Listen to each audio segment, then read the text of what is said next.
مفتی صاحب سے یہ پوچھنا تھا کہ جو ہمارا مال تجارت ہوتا ہے اس پہ ہم کتنی پروفٹ لے سکتے ہیں زیادہ سے زیادہ؟ جزاک اللہ خیر۔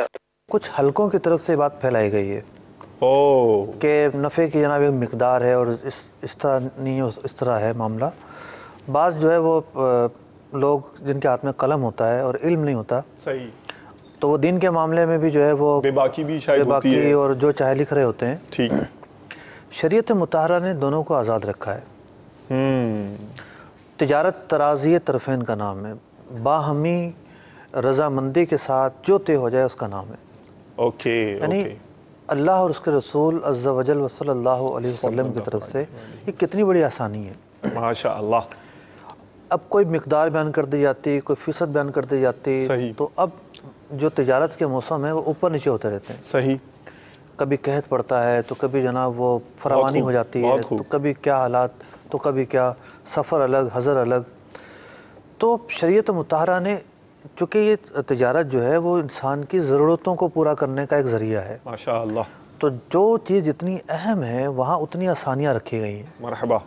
تو یہ آسانی ہے ہمارے لیے کہ ڈکٹیشن میں بھی مدنی پھول چلے گا، یہ کوئی مقدار، ماشاء اللہ، مدینہ کوئی مقدار نہیں رکھی۔ صحیح، لینے اور دینے والا جس قیمت پر راضی ہو جائیں، مطلب خریدار کو یہ حق حاصل ہے کہ وہ پیسے توڑوائے، ٹھیک ہے، اور وہ مجبور نہیں ہے کہ اسی سے لے گا۔ صحیح، مارکیٹ میں بہت سارے لوگ بیٹھے ہیں، وہ کسی سے بھی جا کر لے سکتا ہے، آف کورس۔ تو اس کو یہ حق حاصل ضرور ہے کہ وہ پیسے توڑوائے، لیکن اگر وہ اس کے ساتھ اتفاق کر لیتا ہے بیچنے والے کے ساتھ، ٹھیک ہے، تو اسی اتفاق کرنے کا نام معاہدہ ہے۔ تو جب یہ باہم رضامندی کے ساتھ معاہدہ کر رہے ہیں تو اس میں کسی قسم کا کوئی بھی جو ہے وہ آر کی بات نہیں ہے، گناہ کی بات نہیں ہے۔ ٹھیک ہے، ہاں یہ الگ بات ہے کہ کچھ اخلاقی تقاضے ہوتے ہیں۔ ٹھیک ہے، جیسے بعض اوقات دکاندار جو ہے وہ نیا گاہک دیکھ کر کچھ زیادہ مہنگی بیچ دیتے ہیں، صحیح، تو پھر اتنی قیمت رکھنی چاہیے کہ جس کو مارکیٹ میں آر نہ سمجھا جائے۔ خلاف مروت کاموں سے بچنا بھی آداب میں سے ہے، ماشاء اللہ، محاسن میں سے ہے۔ مرحبا۔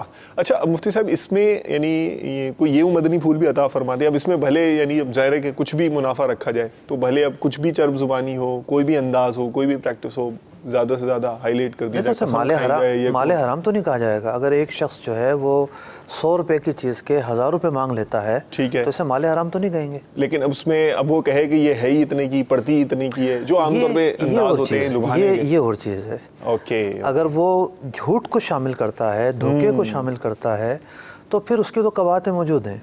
ہم تو یہ بیان کر رہے ہیں کہ وہ چیز اس کے سامنے ہے، اس میں کوئی ایسی بات نہیں ہے، نہ وہ چھپا رہا ہے۔ ماشاء اللہ۔ تو صرف مہنگا بیچنا یا من پسند ریٹ پر بیچنا، اس سے تجارت حرام نہیں ہو جاتی۔